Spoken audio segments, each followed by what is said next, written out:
In your book, Latin America from Colonization to Globalization, you called the United States a leading terrorist state, a gangster state. Can you talk about this and the U.S.'s double standard on terrorism in the hemisphere? And also, who is Luis Posada Carreras and Orlando Bosch? Bush is an interesting case. He is a leading terrorist. The Department of Justice and the FBI wanted him deported. They described him as a threat to American security. I think they charged him with about 30 significant terrorist acts. The government was then George W. Bush #1, George H.W. Bush. They overruled the Justice Department and the FBI and gave him free rein in Florida, where he's now joined by his friend Posada Carreras, another major terrorist. He's being tried, but not for terrorism, just for some lying on his passport or something like that. Look, I mean, these are terrorists for us, so they're not terrorists. In fact, it's kind of striking because there is Bush #2 had a Bush doctrine, which was widely publicized, which said that those who harbor terrorists are as guilty as the terrorists themselves. Well, here are two of many terrorists that we're harboring, but the press can't talk about that. In fact, the worst terrorists are the ones in the government. So you take the war on terror was not declared by George W. Bush. It was declared by Ronald Reagan. When he came into office, his administration said straight off that the main focus of U.S. policy is going to be state-directed international terrorism, the plague of the modern age, and on and on. And right at that time, I started writing about terrorism. And what I did was considered outrageous. I took the official definition. You take the official definition of terrorism in the U.S. Code and in Army manuals and the British government definition, they're all about the same. And you look at it, and you have to conclude right away that the U.S. is the world's leading terrorist state. I mean, Cuba is one example. There was massive terror in Cuba, starting right after the Bay of Pigs invasion. Kennedy authorized terrorist operations, which were pretty serious. They were under the direction of his brother, Robert Kennedy, and his official biographer, Arthur Schlesinger, says that Kennedy's prime responsibility was to bring the terrors of the earth to Cuba. That's straight out of the official stuff. There isn't much talk about it, but a lot of documents are out, and it was pretty serious terrorism. A lot of killing, sinking ships in the harbor, shelling, blowing up petrochemical installations, killing a lot of people. In fact, there was an invasion planned for October 1962, the time of the Cuban Missile Crisis. And it's quite possible, we don't have Russian archives, that the Russians and the Cubans were responding to the threat of an invasion. Of course, they knew about it, even if it's not reported here. Actually, the first book just appeared by a Canadian researcher of oral history of victims of the terror. We don't talk about our victims, but a book did appear by Keith Bellender taking oral histories of the victims from the early 60s. And then it went on. In the late 70s, the Bosch-Carreras major terrorist act was the shooting down of a Cubana airliner in 1976, I think, killing, I forget how many, 70 people, or a lot of people, and a significant terrorist act. And there were embassies blown up, all kinds of things happening. That was the late 70s. Cuba was rewarded for that. They were placed on the terrorist list by Reagan. There is a terrorist list, and in 1982, Cuba was placed on it, perhaps as a reward for having been the world's leading victim of terrorism. And that was kind of interesting. The reason they were placed on it is because there was a gap. The gap was that Saddam Hussein was removed. So they removed Saddam Hussein because they wanted to arm and support him, their friend Saddam. That went on. Okay. That's incidentally what the terrorist list is like, you know. And it continues. And in the 1980s, there isn't even anything to discuss.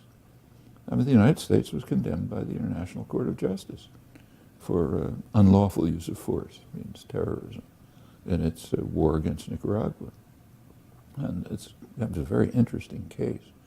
The case was presented by a well-known international lawyer from Harvard University, background in government and so on. But most of his case was thrown out by the World Court.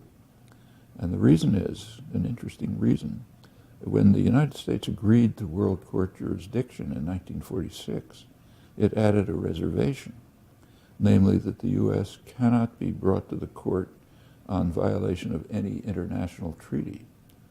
That means the U.S. is free to violate the UN Charter, the Charter of the Organization of American States, any other international treaty. That's our right, you know. So that part of the case had to be thrown out. They couldn't be charged with aggression or whatever. And the case was restricted to a very narrow U.S.-Nicaragua bilateral treaty. But even on those grounds, the Reagan administration was condemned for unlawful use of force, ordered to terminate it, and pay quite substantial reparations. Well, how'd the U.S. react? The media reacted by dismissing the court as a hostile forum. That's the way the New York Times editors put it, which is true. They ruled against the United States, so therefore not worth considering. Congress reacted by increasing the funding of the Contras, bipartisan Congress, incidentally. Nicaragua brought the case to the Security Council, the UN Security Council, which did, in fact, tried to pass a resolution calling on all states to observe international law. U.S. vetoed it. France and Britain politely abstained. It happened twice, in fact. All of this is out of history. It's as if it didn't happen. If you did a poll in Harvard University Department of International Relations, nobody would know what you're talking about. It's just out of history. When we commit terror, it didn't happen. And it goes on. These are only the two most blatant cases. There are plenty of others. So take, say, the Middle East. In 1985, there's a poll of editors every year that asks them, what's the most important story of the year? The most important story of the year was Middle East terrorism in 1985. That's a good story. The worst act of terrorism in the Middle East in 1985 was in Lebanon. There was a truck bombing outside a mosque, timed to go off when people left the mosque. It was aimed at a Shiite cleric, but they missed him. They killed about 80 people, mostly girls and women, big bombing. That's by far the worst terrorist act in the Middle East. Not mentioned, good reason. It was run by the CIA. It was run by the CIA with the help of British and Saudi intelligence, so that's off the record. And it's just consistent. I can't even call it a double standard. It's a single standard. If we commit crimes, they didn't exist. If somebody else does, we raise our hands in horror. It's uniform. Can you talk a bit about the Cuban embargo, what the Cubans call the blockade of Cuba, its significance, and why does the United States continue to enforce this embargo on Cuba when it meets with the rest of the world and even its former enemies?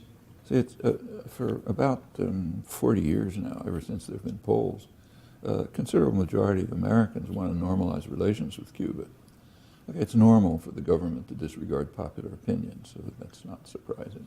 What's more interesting in this case is that substantial segments of the American business community want to normalize relations. Energy corporations, pharmaceutical corporations, agribusiness, they're pretty substantial sectors. They usually determine foreign policy. But in this case, the state is overruling even the concentrations of private power, which is quite unusual. And that's because there's a real state interest involved. Cuba carried out successful defiance of U.S. policy, and you don't permit that. It's what I sometimes call the mafia doctrine. International affairs is very much like the mafia. Take, say, The Godfather. If some small storekeeper doesn't pay protection money, it's not going to mean anything to The Godfather, but he doesn't let it go. He sends in his goons, not just to get the money, but to beat the guy to a pulp, because others have to understand you don't disobey The Godfather. And that's a major principle of international affairs. If somebody can get away with something, somebody else will try. So no matter how small they are, they're a real danger. Like when Grenada started fishing cooperatives, Carter came down like a ton of bricks. That had to be stopped. Finally, they invaded and took care of it. And in fact, the smaller the country is, the worse the threat.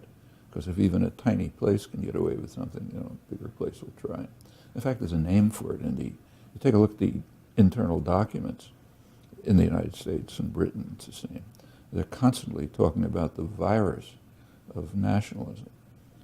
And it's a virus because it can spread.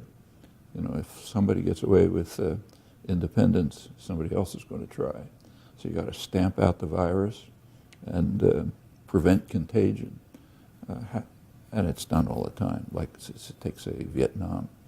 The concern about Vietnam, we read from the internal documents very early, 1950s, is that there could be a course of successful independent nationalism which would influence others in the region to try the same thing. So you have to kill the virus and stop the contagion, and the way you do it is by destroying the virus. So South Vietnam totally wiped out, and install military dictatorships everywhere else. Philippines, Thailand, everywhere. Like Indonesia. So you stop the spread, and it's the same with Cuba. We have the internal documents, very explicit. Kennedy, for example, when he came in, had a Latin America advisory team, for what it was called, headed by Arthur Schlesinger, historian. And they provided their analysis of the Cuba problem to him.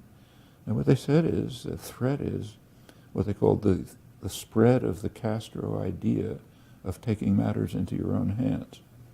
That's dangerous. That's a virus. And Schlesinger added it could appeal to others in the region who are suffering from similar conditions. They may try to do the same thing. And pretty soon the whole system's unraveling. That's the mafia. And that's such a strong overriding consideration that Cuba you have to continue punishing the Cubans, even overruling major economic sectors in the United States. It's not the only case. Iran's pretty similar. Like U.S. energy corporations would be delighted to go into Iran and exploit its oil resources. They don't want China to do it. But there's a state interest.